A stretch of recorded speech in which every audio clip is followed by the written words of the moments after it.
is Kelsey Jean-Baptiste. We've made it to episode 6, can you believe it? And you can now subscribe to my YouTube channel at Turilla Talk. But let's quickly run through this disclaimer. Any views or opinions represented or expressed here do not necessarily reflect the position of Turilla Talk. Any content provided by guests are of their opinions and are not intended to malign any religion, ethnic group, club, organization, company, or individual. With the current presidential election being less than 100 days away, I had the pleasure of speaking with Dr. Robert Shapiro, Professor of Government and International Public Affairs at Columbia University. Let's take a look. So having taught at Columbia University since 1982, please speak briefly about your accomplishments and your focus in American politics. Well, I'm a professor of political science and international and public affairs, and I've specialized in the study of public opinion and political behavior, focusing on factors that influence public opinion and how public opinion influences the policy-making process. And that's been the focus of my work. Today, the focus of my work is on that, also on the nature of partisan conflict in politics and how it's penetrated to the level of public opinion and has had all kinds of distorting effects on American politics. And with U.S. presidential election less than 100 days away, what should voters understand about the Electoral College and their vote, or how a president gets elected? Well, the Electoral College is the name of the game. That is, a presidential candidate can get as big a majority as he can accumulate without winning the election.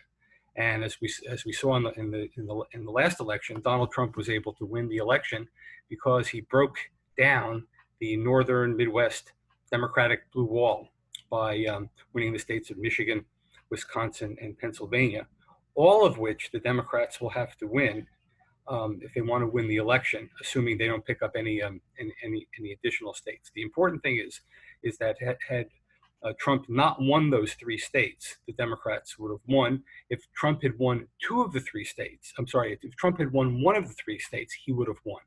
So that's how the numbers game plays out. This go round, it's interesting. I mean, it's starting to look as though even more so than it looked in 2016, that Biden has a number of different ways of winning the Electoral College, even without those 3 states. But the safest path would be if he could win those 3 states. That would give him much assurance of winning the Electoral College. And what attributes / characteristics in a president do you think influence a citizen's vote? Well, we like to think that it's presidential candidates and parties that take policy positions that best fit those preferred by voters, and voters are all knowledgeable about those kinds of things as well and vote for the candidate who best represents them.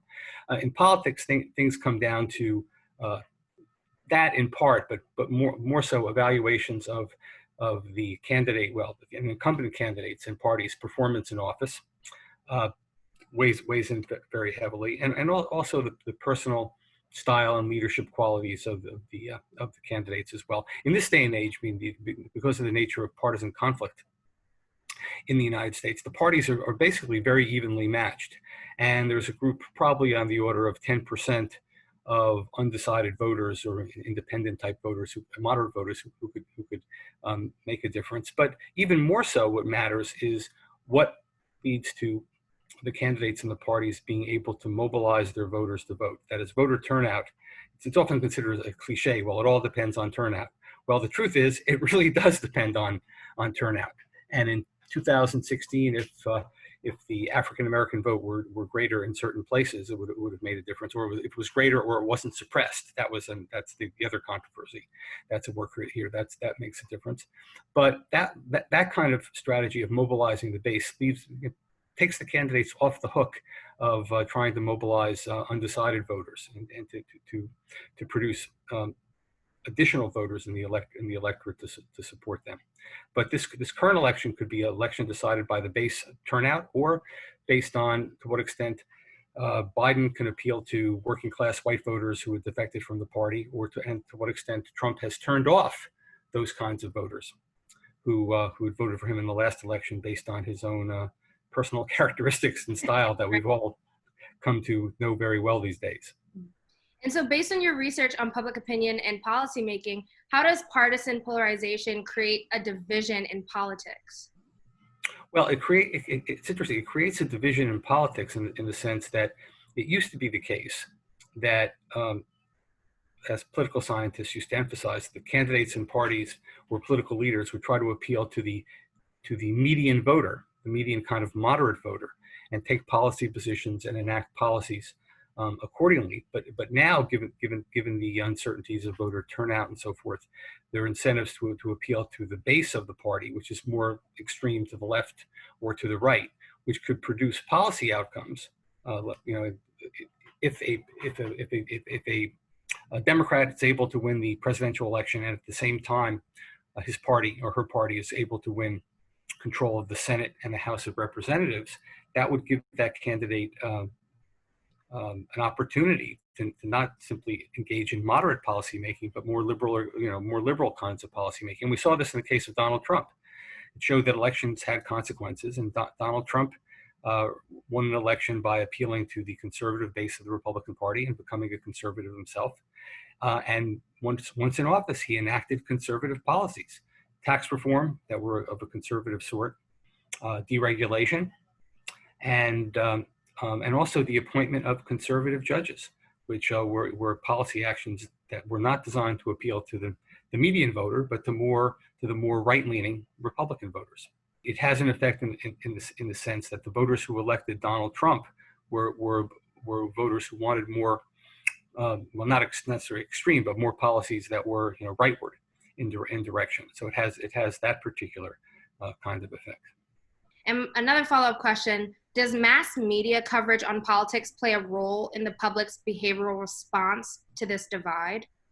Well, the role of the media, the media don't create the conflict, although they have a bias toward covering conflict and amplifying and magnifying it. So the media, in that sense, have contributed, if not to the conflict itself, to the perception of high degree of conflict in politics.